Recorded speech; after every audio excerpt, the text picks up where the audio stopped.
Hey Eagles fans, this is Mike Kaye from NJ Advanced Media, and welcome to the No Huddle Show podcast, where we discuss anything and everything Philadelphia Eagles.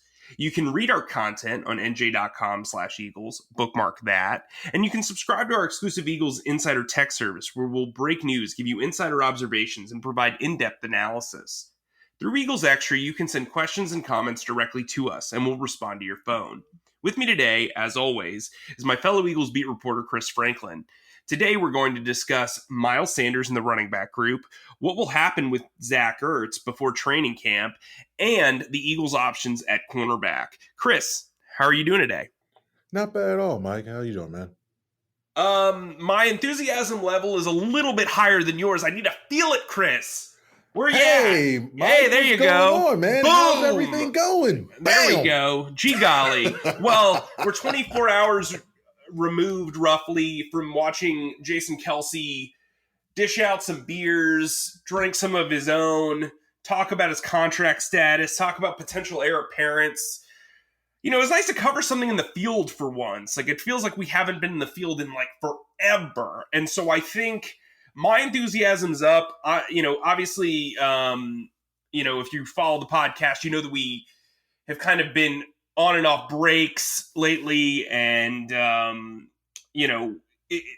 it was nice to get this podcast in because Chris and I are going to take a little bit more vacation during the downtime.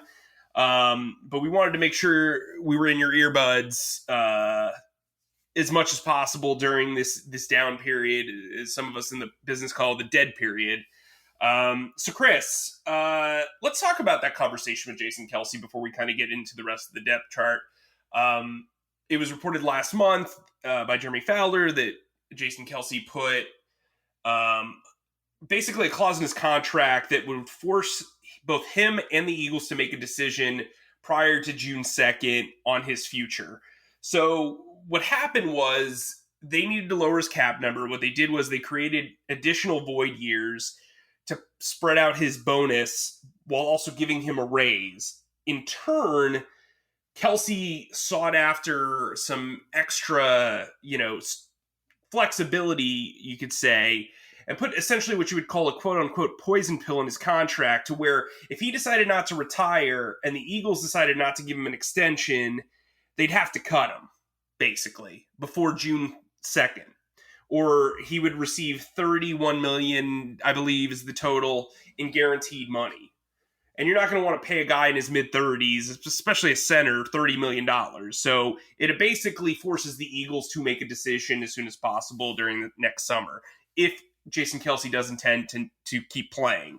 Obviously, he's contemplated retirement the last few years, so there's a good chance that he could get them off the hook, and the rest of his contract would be a June 1 designation cut and would free up cap space, what have you. He also talked about his potential heir apparents. He named 4 guys: Nate Herbig, Luke Juriga, who both played last year, Landon Dickerson, the second-round pick, and then starting left guard Isaac Seumalo. Who of those 4 guys do you think should be bookmarked to be Kelce's eventual replacement? I think right now I would go with Seumalo. I think Seumalo's got enough NFL experience. He's seen a lot of these defensive fronts. He's seen a lot of the different stunts and everything else that a lot of defensive coordinators have used in the past. So sliding him over right now, for at least for a couple of years until Dickerson were able to develop his game a little bit more. But I think Seumalo will give you the best fit for the moment. I mean, Juriga is still a really good.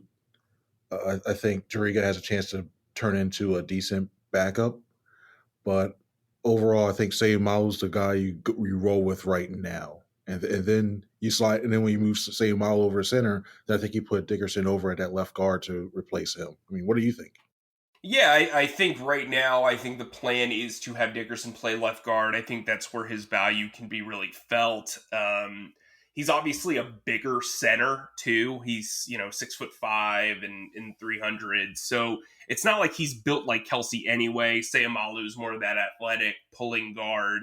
Well, Dickerson's extremely athletic. His body type is probably fit better towards left guard. He's also had knee injuries. He's had ankle injuries, so snapping the ball might be an issue long term. So yeah, I'm in agreement with you. I know it's not great radio, but I do think Isaac Seumalo, the plan has always been for him to eventually succeed Kelce. That said, I will tell you that Stoutland is very, very high on Luke Juriga, and the staff is high on Nate Herbig. I know Herbig kind of had that blip on the radar benching, but he's a guy that I think Stoutland really likes. He's obviously, again, like Dickerson, not your typical center build.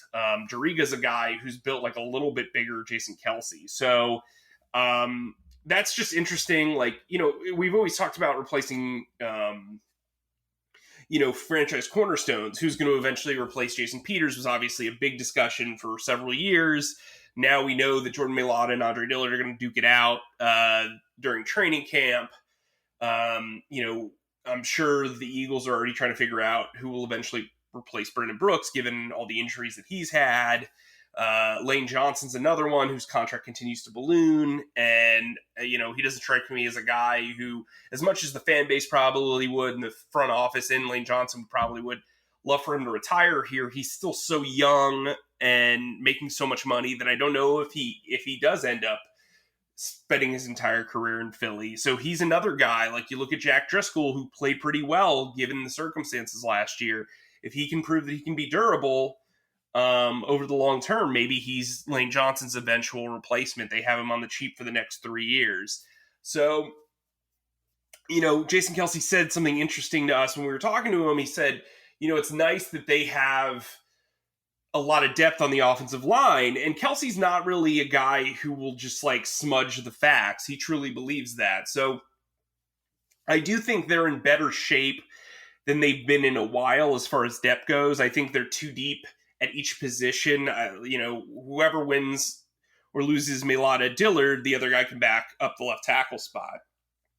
The same can be said with Seumalo and Dickerson, Kelce and Juriga, Brooks and Herbig, Johnson and Driscoll. So you have these two deep groups, whereas last year you didn't really have a lot of experienced depth behind the starters. And so now I think last year could turn out to be a blessing in disguise because so many of these guys got playing time down the stretch of a disappointing season. Speaking of a down season, let's get into Miles Sanders. Maurice Jones-Drew, former league leader in rushing yards back in his time with the Jaguars, is now an analyst for NFL.com. He recently came out with his ranking of the top 32 running backs in the league, or essentially like all the RB1s, the starting running backs in the league. And man, is he not a fan of Miles Sanders. I remember talking to him before the season started last year, and he said this is what he needed to be consistent as a runner. He needed to be disciplined with his eyes and block better, etc. And now he puts out this list and basically talks about his inconsistency, which is fair in my opinion. As a rookie, he caught everything coming his way. He was dynamic in the passing game. He obviously had that highlight catch in the back of the end zone with Carson Wentz, which was one of the most unbelievable throws and catches I've ever seen live. But he struggled a bit as a runner. Last year, he was blowing everything away as a runner, had 3 runs of over 74 yards and 6 touchdowns, but he had 8 drops in the passing game. So it was kind of like a Jekyll and Hyde of 2 seasons, a tale of 2 seasons. And so now Maurice Jones-Drew understandably wants to see more consistency from Miles Sanders. Where are you at with Miles Sanders? Do you think 27 is like really harsh? Because I'd say he's more middling than one of the worst starters at running back in the league. I probably would have put him somewhere in the range of around 20. 27, I think, is a little bit low just of what he's able to do. I think the main thing with him is going to be availability. I mean, he's had some lingering injury history, and there's some questions if he can be a regular 3-down guy. And that's why I really think when you look at what the Eagles have done depth-wise behind him, I think they're starting to see that as well too. They want to probably keep him fresh, and if they're going to continue to want to run the ball more with under Sirianni, they're going to have to make sure they have the guys back there in case he's not able to do it and he gets dinged up. But I do think 27 is too low. I think he's 20th, and who knows? Maybe he has a resurgence where he might find himself in like 15-10 range after this season. But yeah, MGG was a little low for my take, man. What do you think, man? I mean, he's got Leonard Fournette, Mike Davis, and Melvin Gordon ahead of him. Like, I just like, to me, like, Raheem Mostert, like, yeah, I get it. He was good in like the playoffs a couple of years ago. Chase Edmonds, what are we even talking about here? Look, again, I agree with you. He needs to be more consistent. He needs to, play more within himself. But man, like, cool. So Mark Ingram and Devin Singletary and Myles Gaskin are like at the bottom of the list. Like, I get it, those guys, but yeah, I don't know. For my money, I would say that Miles Sanders is probably in that like 16 to 20 range. I think that's fair. Obviously we haven't seen him put it together, but we've seen enough of him in both sides that where he's getting a fresh start now with Jamal Singleton, who has a lot of history of making rotational position work. I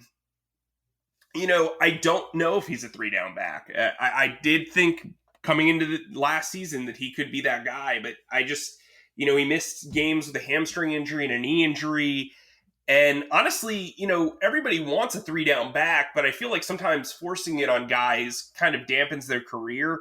Maybe the solution is to make them the feature back, and then you have Kerryon Johnson or Boston Scott kind of spell them on occasion, and then you have Kenny Gainwell as the 3rd-down back. Like, right now, their running back room isn't like full of talent, but it's full of names. You've got Jordan Howard and Kerryon Johnson probably fighting it out for that 3rd-down back role, at least immediately. They're both really good blockers, have shown proficiency as receivers and short yardage backs.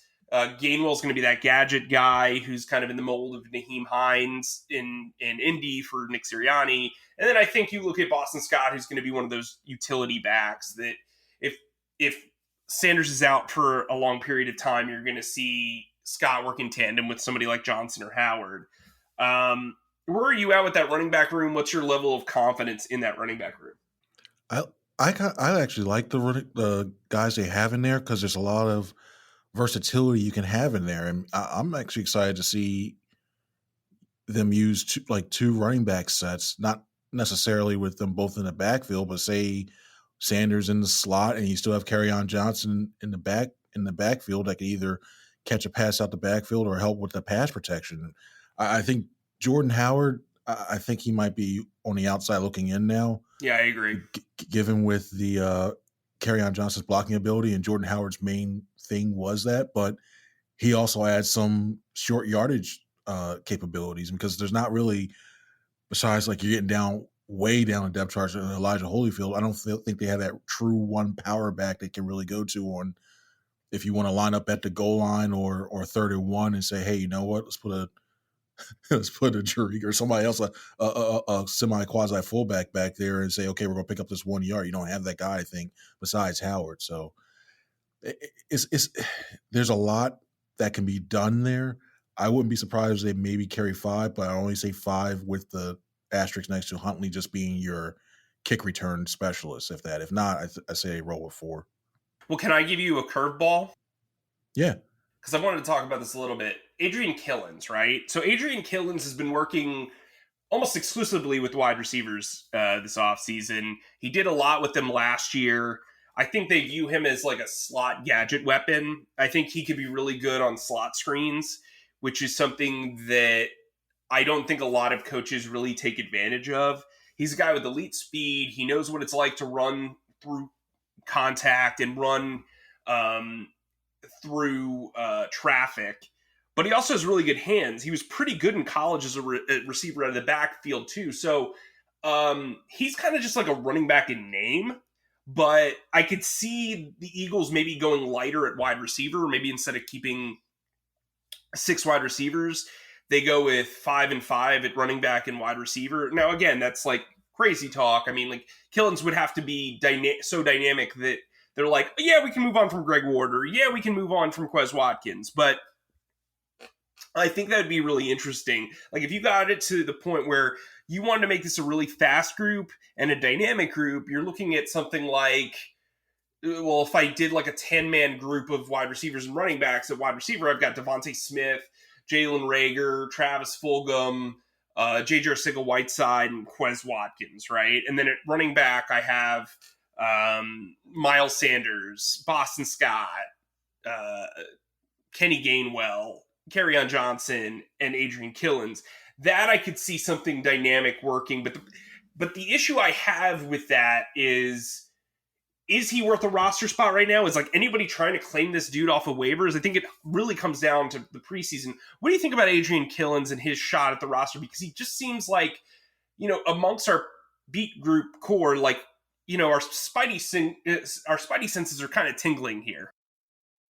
I think for me, he has a lot of talent, but it's hard to find a role for him. And like you said, we did see him out there as a wide receiver, and short of him playing like a Darren Sproles type role, I just don't know where he can get him. I mean, he had a chance to be picked up by a lot of teams last year. I mean, he spent a lot of time on the practice squad, and nobody really wanted him. And I granted that it's tough to go to a new system in the middle of a year and learn it, but there's just, to me, there's just some stuff where he's not the biggest guy in the world, so you can't line him up on the out as an outside receiver. You have to use him in the slot, which, okay, granted, he could do well there, but running the ball, I think when you look at the other running backs you have on the roster, if you put a 5-5, I still play him probably as the fourth or fifth guy on there. So I really wanted to see if he can, and I did say the same with Huntley, I really want to see if he can develop something in the return game, because he's got speed, and I don't know if he's comfortable back there returning punts too, but with him, it's just tough to find a true role for him to get there. And then if you do that, how many touches does he get? It's just rough. Yeah, I think it's one of those ones where, like, you have to have inactive guys, every game. So it's like, are you going to like sit a tight end? Are you going to sit a cornerback so you can get this gadget guy in there? You'd have to find like a significant role. Maybe, who they look at him as like an Andrew Hawkins, where he can be this bulk slot receiver who's like super undersized, really slippery, but can be extremely productive. He's just going to be a name to watch, I feel like, during preseason and training camp. He's going to be, Eagles fans love underdogs during training camp, and I think Adrian Killens will be a guy to watch. So from there, let's move on to tight end, because Zach Ertz is still here. And, there are some... I don't want this to be considered a report, but I will say that among colleagues and among people I've talked to in the league, it does kind of feel like there's a standstill here. It doesn't feel like there's going to be a lot going on, not anytime soon, because, like, if you say that, then people are like, well, what's anytime soon? But it doesn't feel like anything's on the cusp of happening with Zach Ertz. And the longer he's on the roster, the longer you got to kind of feel like, well, maybe they do keep him around. But you look at their cap situation, they've got about $4 million in cap space. They still need to re-sign Landon Dickerson, or they still need to sign Landon Dickerson to his rookie contract, which will count, which will take a chip out of that. And their cornerback group is kind of ridiculous, which we'll talk in a negative way, which we'll talk about a little bit later. And so you'd like to see them infuse some talent into there. Dallas Goedert's going to be the starter, probably whether Ertz is here or not. They brought back Richard Rodgers, who seemed like the ideal number 2, especially if the team is going to focus more on 11 personnel, which is 1 tight end, 1 running back, 3 wide receivers. So where are you at tight end? What do you think inevitably happens with Zach Ertz? Overall, what's the picture for you? For me, I think they have to move him by at least a week into camp, because the longer it goes, the more questions are going to be asked, and the bigger it becomes a distraction. And the last thing you want to do is have, especially with a first-year head coach, first-year head coach, and Nick Sirianni, you don't want to have distractions going into your first mini camp. You want to have everybody focused and not have to deal with the questions of, hey, you have this Eagle guy who potentially could go into the Eagles Hall of Fame one day, still sitting out there. He's not around here, but yeah, he's not at camp. What's going on? And so it just takes away from that. So I eventually think he's going to be moved on to where it's just a lot different avenues you can go there. That could be a whole nother podcast in itself. But I see Goddard obviously being tight end one. I think Rodgers will be tight end two. And I've said this in the past, and I still believe this. I really think Jack Stoll will be the tight end three on this team. I just think this team, looking at all the other options, you have a lot of converted guys who converted over from wide receiver, even one that's converted from quarterback to tight end. I think you still need a guy not only who's able to catch, but who can block, especially if you go 22 to two tight ends and two running back, or just whatever. You need 12. The old Paul Don was 12 personnel. You have to have somebody. I think you need two guys on that end. So, and I think Goddard, I think has developed a little bit better in his blocking, but still, I don't think one of the premier blocking tight ends. Rodgers, to me, I still view him as still a receiver first, and I think Stoll gives you a little bit more balance at the position. I'm not going to say I don't think Stoll's going to be tight end one. I think maybe in the future, if he continues to put the work in and he gets acclimated to the system, he could be a tight end too. But I think adding him to the roster right now, I think he adds a little bit more, not only just to blocking, but maybe special teams as well. Yeah, I agree with you. I think Stoll's got a bigger shot at this roster than any undrafted guy currently signed. I mean, it's like a handful of players, but like, I think you're right. I think in order for Dallas Goedert to take the next step in his development, he needs to be receiver focused, especially if they're going to go with one tight end looks. Rodgers is going to play on special teams and do his thing. But yeah, I agree with you. I think Jack Stoll is probably the best blocker naturally out of all the guys that are here, especially because there's a lot of projects on this roster. I wouldn't say that Caleb Wilson's a particularly good blocker. Same with Jason Kroom. No. So, yeah, I mean, I think blocking is big. I think special teams are big. I think that if Zach Ertz isn't here, if they do keep three tight ends, remember the last 2 years in week one, they did not keep a third tight end. So there's a possibility that they do that again and then eventually boost Stoll up if they feel like they can keep him. But also remember, they were very frustrated, as I reported last year, that they lost out on putting Noah Togiai on the practice squad. He got claimed by the Colts, and they were kicking themselves about it. So they don't want to repeat history there. Maybe Jack Stoll has a pretty good training camp, and they just keep him around. He's going to get a lot of playing time, I think, in the preseason. So he'll also be a guy to watch. Let's move over to cornerback, where it feels like I feel like I'm taking crazy pills, right? Because, like, as we're watching this unfold, it's like they've done one thing at corner that you could be like, okay, cool, there's maybe an upgrade on the depth chart with Zach McPherson, the 4th round pick. They really like him, but to me, if you're moving Avonte Maddox back into the nickel position, you traded for Josiah Scott, who can basically only play the nickel position. You signed a guy like Nate Maters, who's going to be a bottom of the roster depth chart guy. I just don't know what you're doing at CB2 outside of having McPherson, Craig James, and Michael Jacquet compete for that job. And no matter how you try to wrap a bow around it, it's not going to look like a pretty picture. It's just not. I don't care how you frame this, because it's basically the equivalent of taking a picture of like a splinter on your toe. You know what I mean? It's like, why did you show me that? And then, like, to me, it's like, you know when, like, you're watching a superhero movie and the villain just, like, has no personality. They're just basically there to be punched in the face. Like, it just kind of, yeah, well, no, but like if Darius Slade is Darth Vader, all of these are stormtroopers that can't shoot. You know what I mean? Like, it's just like, First off, why are you bringing Ben Simmons into this? It feels like when you see one of those like big Marvel villain, or it's like the Joker is there, which I actually think is pretty funny for Darius Slade because he likes to laugh and be goofy. If he's the Joker, these are all his henchmen. It's not like he's working. It's not like he has a Riddler to partner up with. It's not like he's got the Penguin chilling with him. Although the Penguin probably wouldn't be that great in coverage anyway.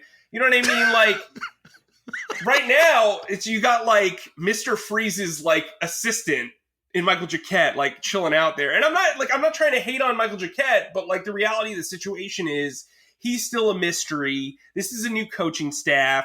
He's played like 6 games. It's just you've got to take the steps. And look, this team keeps saying they're not rebuilding. Well, leaving the cornerback group that way signals a rebuild. It honestly signals a punt to me. Like, look, I get it. Guys can come out of nowhere like Craig James and be like really good corners, but you can't just like bat your eyelashes and like chill on that, right? I mean, it's just weird roster building. So where are you at with the cornerback position now that I've gone on my rant about DC characters? I was going to say, is this like Cesar Romero where then you have like Biff and Buff when it comes my to my grandfather used to be called Cesar Romero because he looked exactly like Cesar Romero. I'll send you a picture later. But respect. But shouts for going 60s Batman, by the way. No, I was rereading an article that I wrote a while ago, and I talked about Burt Ward and Adam West, and I was very proud of it. So I guess we're on the same wavelength. Anyway, back to you. Like when it comes overall to, I think I'm still really. I should tell the audience we're both in our 30s. It's not like we're like going back to the the 60s. Day, I we're not trying to date ourselves here. Cents. We just appreciate the goodness. Go ahead. I really truly feel that if they don't get Steven Nelson, that they may move Jacquet back in there. And Maddox, I'll start this. Maddox play to me, in my opinion, is a better inside guy in that slot area than he is on the outside. I just think that he would have more success. And if they don't get a veteran like Steven Nelson, who has experience who played a lot of zone last year, I think it'd be a decent add to this defense and makes a defense that could potentially be like, okay, average and near above average to really good on the back end to shore things up. You're looking at, I'd probably say Michael Jacquet's your guy. I mean, out of the remaining guys to be CB2, I think he would be the one. And I know the images of that second Cowboys game still fresh in everybody's mind where it was a rough thing, but you're really relying on hoping that he did a lot. He puts a lot together in this offseason. And I see him more as like a CB3, CB4. I don't see him like as a top tier guy, but I think Jacquet would be the one. James. So you're saying Jacquet, saying Jacquet is a Chris Rock-like character. Is that what you're saying? Yeah. CB4? Anybody? Yeah, Anybody? Oh, gosh. Is this mic on? We've gone off the rails, and it's actually kind of fun. Yeah, look at that. Listen to that enthusiasm in Chris's voice. Anyway, hey, I swear, I'm alive. Ariel's got me trying this new coffee, and I'm like having a good time with it. There's nothing in it. It's just coffee, but it's not spiked with Baileys or something. No, I'm just having a good time, man. It's been a good day. So, like, I guess if the roster stayed this way, who would you say is the ideal candidate for cornerback? I'm saying ideal in this group is like, I don't want to think of a dumb analogy, but like, I just, if you found, I got nothing. Sorry. But so who would be your ideal guy to be at cornerback 2 if the roster stays as is heading into training camp of this group? Well, for me, I think Michael Jacquet is the ideal guy. When you have a guy of his size, 6'1", they don't really have that many. You don't really see that many cornerbacks with that size.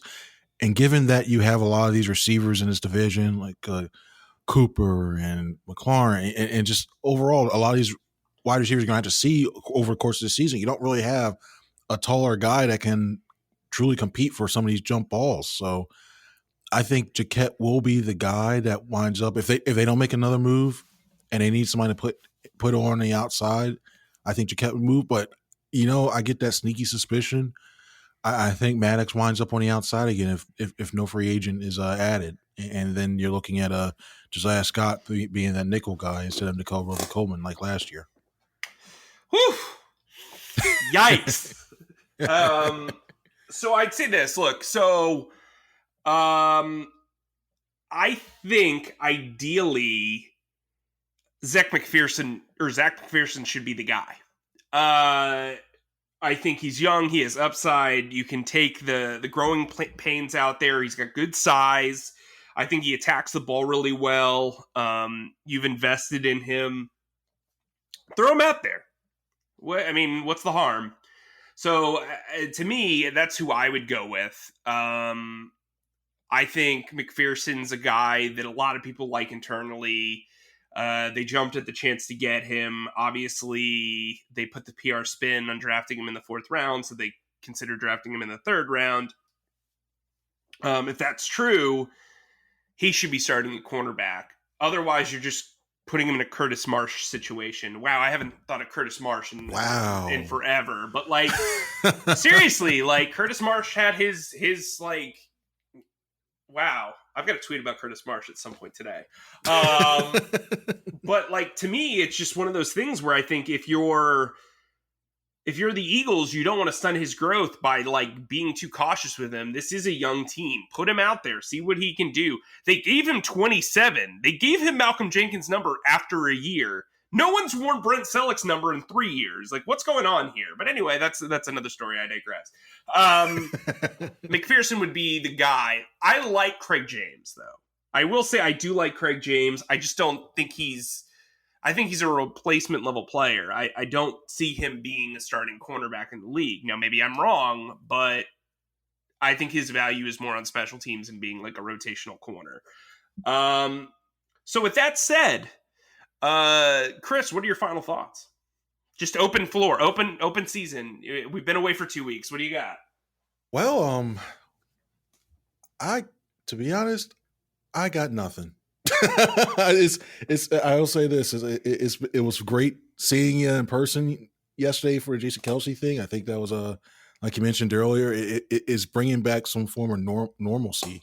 I mean, it's great to be out there and cover and see and interact with people who follow the Eagles. I mean, I thought that was it's slowly but surely it's getting great, and the fact that now recording this on Thursday, July 1st.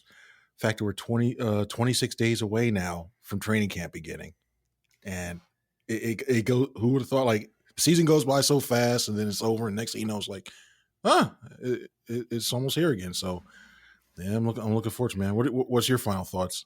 Well, I think as we enter this dead period, it's important to remember, like, this is kind of when guys make mistakes, and this is where you learn who's professional and who's not. So hopefully you and I will not be covering any arrests or any, boo-boos or what have you.